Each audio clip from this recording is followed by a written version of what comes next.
നിങ്ങളുടെ കുഴിമാടത്തിന് മുകളിൽ ഞങ്ങൾ നൃത്തം ചെയ്യുമെന്ന് ഞാൻ പറഞ്ഞില്ലേ? ഇത് വെറുമൊരു വെല്ലുവിളിയല്ല. ഇറാനിലെ തെരുവുകളിൽ നിന്നും ഒരു പെൺകുട്ടി ലോകത്തോട് വിളിച്ചു പറഞ്ഞ വാക്കുകളാണ്. 86 വയസ്സുകാരനായ ആയത്തുള്ള അലി ഖമേനി, ഇറാന്റെ പരമോന്നത നേതാവ്, പശ്ചിമേഷ്യയെ വിറപ്പിച്ച കരുത്തൻ, തന്റെ കൊട്ടാരത്തിനുള്ളിൽ ഇസ്രയേൽ അമേരിക്കൻ സംയുക്ത വ്യോമാക്രമണത്തിൽ ചിന്നിച്ചിതറി വീഴുമ്പോൾ ചരിത്രം വഴിമാറുകയാണ്. 200 യുദ്ധവിമാനങ്ങൾ, 500 കേന്ദ്രങ്ങൾ, നിമിഷങ്ങൾക്കുള്ളിൽ ഇറാന്റെ സിംഹാസനം നിലംപൊത്തി. പക്ഷെ ഇവിടെയാണ് ട്വിസ്റ്റ്. ഇറാൻ ജനത മധുരം വിതരണം ചെയ്തും നൃത്തം ചെയ്തും ഈ മരണത്തെ ആഘോഷമാക്കുമ്പോൾ ഇന്ത്യയിലെ ഒരു കൊച്ചു സംസ്ഥാനമായ കേരളത്തിലെ ചില കോണുകളിൽ നിന്നും ഉയരുന്നത് വിലാപങ്ങളാണ്, കരച്ചിലുകളാണ്. എന്തിനു വേണ്ടിയാണ് ഈ കണ്ണീർ? ഇറാനികൾ വെറുക്കുന്ന ഏകാധിപതി കേരളത്തിന് പ്രിയപ്പെട്ടവനാകുന്നത് എങ്ങനെയാണ്? ജനാധിപത്യം പ്രസംഗിക്കുന്നവർ ഒരു മതമൗലികവാദിക്ക് വേണ്ടി കരയുന്നതിന്റെ പിന്നിലെ രഹസ്യം എന്താണ്? ഇന്ന് നമ്മൾ ചർച്ച ചെയ്യുന്നത് ഇറാന്റെ ഈ വൻ മാറ്റത്തെയും അതിനെ ചൊല്ലി കേരളത്തിൽ നടക്കുന്ന വിചിത്രമായ പ്രതികരണങ്ങളെയും കുറിച്ചാണ്.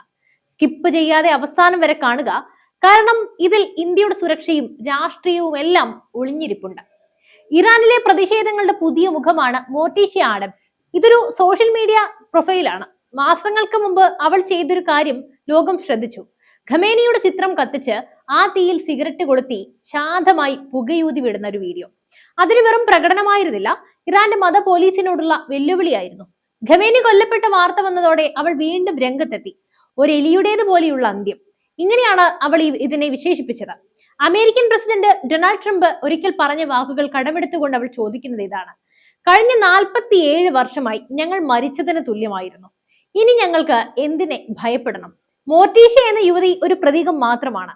2022 മഹ്സ അമീനി എന്ന പെൺകുട്ടി ഹിജാബ് ശരിയായി ധരിച്ചില്ലെന്ന് ആരോപിച്ച് മത പോലീസിന്റെ മർദ്ദനമേറ്റ് മരിച്ചപ്പോൾ അന്ന് തുടങ്ങിയ തീയാണിത്. അന്ന് 10,000 സ്ത്രീകളെയാണ് ഖമേനിയുടെ സൈന്യം ജയിലിലടച്ചത്. പലരെയും പരസ്യമായി തൂക്കിലേറ്റി. സ്വന്തം ജനതയോട് ഇത്രയും ക്രൂരത കാണിച്ചൊരാൾ കൊല്ലപ്പെടുമ്പോ ആ ജനത ആഘോഷിക്കുന്നത് തികച്ചും സ്വാഭാവികമല്ലേ? എങ്ങനെയാണ് ഖമേനിയുടെ കോട്ട തകർത്തത്? ഇതൊരു ചരിത്രപരമായ സൈനിക നീക്കമായിരുന്നു. ഇസ്രയേലും അമേരിക്കയും സംയുക്തമായി നടത്തിയ ഈ ഓപ്പറേഷന്റെ വിശദാംശങ്ങൾ ഏതൊരു ഹോളിവുഡ് സിനിമയെയും വെല്ലുന്നതാണ്. ഇറാന്റെ ആകാശ പ്രതിരോധ സംവിധാനങ്ങളെ കബളിപ്പിച്ച് 200 അത്യാധുനിക യുദ്ധവിമാനങ്ങളാണ് പറന്നുയർന്നത്. ഖമേനിയുടെ രഹസ്യ ബങ്കർ എവിടെയാണെന്ന് ഇസ്രയേലിന്റെ മൊസാദ് നേരത്തെ തന്നെ കണ്ടെത്തിയിരുന്നു. വിമാനങ്ങൾ എത്തുന്നതിന് മുമ്പ് തന്നെ ഇറാന്റെ കമ്മ്യൂണിക്കേഷൻ സംവിധാനങ്ങൾ സൈബർ ആക്രമണത്തിലൂടെ തകർക്കപ്പെട്ടു. ഖമേനിയുടെ മകൾ, പേരക്കുട്ടി, മരുമകൻ എന്നിവരും ആ ഓഫീസിൽ ഉണ്ടായിരുന്നു. എല്ലാവരും കൊല്ലപ്പെട്ടു. ഖമേനിയെ വധിക്കുക മാത്രമല്ല, ഇറാന്റെ ആണവ കേന്ദ്രങ്ങളും മിസൈൽ വിക്ഷേപണ തറകളും ഒരേ സമയം തകർക്കപ്പെട്ടു. ഇതൊരു തിരിച്ചടിയല്ല, ഇതൊരു അന്ത്യമാണ്. ഇറാന്റെ റവല്യൂഷണറി ഗാർഡ്സ് പോലും ഈ ആക്രമണത്തിന് മുന്നിൽ നിസ്സഹായരായി നോക്കി നിൽക്കേണ്ടി വന്നു. നമുക്ക് ചരിത്രത്തിലേക്കൊന്ന് പോകാം. 1979 ഇസ്ലാമിക വിപ്ലവത്തിന് ശേഷം ആയത്തുള്ള ഖമേനിക്ക് പിന്നാലെയാണ് അലി ഖമേനി അധികാരത്തിൽ വരുന്നത്. കഴിഞ്ഞ 3 പതിറ്റാണ്ടിലേറെയായി ഇറാന്റെ പരമോന്നത അധികാരം അദ്ദേഹത്തിന്റെ കൈകളിലായിരുന്നു.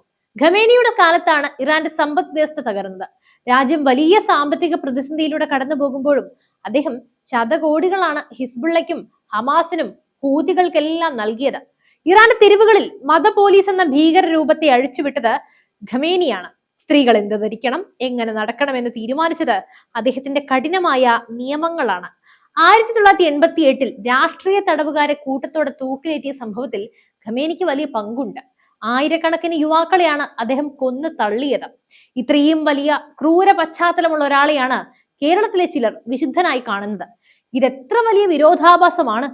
ഇന്ത്യയെ സംബന്ധിച്ചിടത്തോളം ഈ മരണം വലിയൊരു രാഷ്ട്രീയ മാറ്റത്തിനാണ് വഴിമരുന്നിടുന്നത്. നരേന്ദ്രമോദി സർക്കാരിന്റെ വിദേശ നയം ഇവിടെ വളരെ നിർണായകമാണ്. ഇറാനിലെ ചബഹാർ പോർട്ട് ഇന്ത്യക്ക് വളരെ പ്രധാനമാണല്ലോ. മധ്യേഷ്യയിലേക്കുള്ള ഇന്ത്യയുടെ കവാടമാണത്. ഖമേനിയുടെ മരണശേഷം ഇറാനിൽ ഒരു ആഭ്യന്തര യുദ്ധം ഉണ്ടായാൽ അത് ഇന്ത്യയുടെ നിക്ഷേപത്തെ ബാധിക്കും. ഭാരതം എപ്പോഴും ഭീകരവാദത്തിനെതിരെയാണ്. ഖമേനിയുടെ കീഴിലുള്ള ഇറാൻ ലോകമെമ്പാടുമുള്ള തീവ്രവാദ ഗ്രൂപ്പുകളെ പിന്തുണച്ചതാണ്. അതുകൊണ്ട് തന്നെ ഖമേനിയുടെ അന്ത്യം ഭീകരവാദം അവസാനിപ്പിക്കാനുള്ള ഒരു നീക്കമായിട്ടാണ് ഇന്ത്യൻ നയതന്ത്രജ്ഞർ കാണുന്നത്. പശ്ചിമേഷ്യയിലെ അസ്ഥിരത ഇന്ത്യയിലെ പെട്രോൾ, ഡീസൽ വിലയെ എങ്ങനെ ബാധിച്ചേക്കാം? എന്നാൽ കേന്ദ്ര സർക്കാർ ഇതിനകം തന്നെ റഷ്യയുമായും മറ്റ് അറബ് രാജ്യങ്ങളുമായെല്ലാം കരാർ ഉണ്ടാക്കിയിട്ടുണ്ട്. സുരക്ഷിതത്വം നമ്മൾ ഉറപ്പാക്കിയതാണ്. ഇന്ത്യൻ വിദേശകാര്യ മന്ത്രാലയം ഈ വിഷയത്തിൽ വളരെ കരുതലോടെയാണ് നീങ്ങുന്നത്. ജനാധിപത്യ രാജ്യമായി ഇന്ത്യക്ക് ഒരു മതമൗലികവാദി ഏകാധിപതിയുടെ പതനത്തിൽ വലിയ ദുഃഖമുണ്ടാവേണ്ട കാര്യമില്ല. ഇതാണ് ഏറ്റവും ഗൗരവകരമായി നമ്മൾ ചിന്തിക്കേണ്ട വിഷയം. ഇറാനിൽ വിപ്ലവം നടക്കുമ്പോൾ അവിടെയുള്ള മുസ്ലിങ്ങൾ ഖമേനിയുടെ മരണത്തിൽ സന്തോഷിക്കുമ്പോൾ കേരളത്തിലെ ചില ഘടകങ്ങളും സംഘടനകളും ഒക്കെ എന്തിനാണ് ഇത്രത്തോളം നിലവിളിച്ച് കരയുന്നത്? കേരളത്തിലെ ചില തീവ്ര ചിന്താഗതിയുള്ള സംഘടനകൾക്ക് അല്ലെങ്കിൽ ചില മനുഷ്യർക്ക് ഇറാന്റെ ഖമേനിസ്റ്റ് വിപ്ലവം ഒരു മാതൃകയാണ്. ജനാധിപത്യ ഇന്ത്യയിൽ ഇരുന്നു കൊണ്ട് ഇസ്ലാമിക സ്റ്റേറ്റ് സ്വപ്നം കാണുന്നവർക്ക് ഖമേനി ഒരു വീരനായകനാണ്. രാഷ്ട്രീയ പാർട്ടികൾ പോലും ഇത്തരം പ്രതികരണങ്ങളെ എതിർക്കാൻ ഭയപ്പെടുന്നുണ്ട്.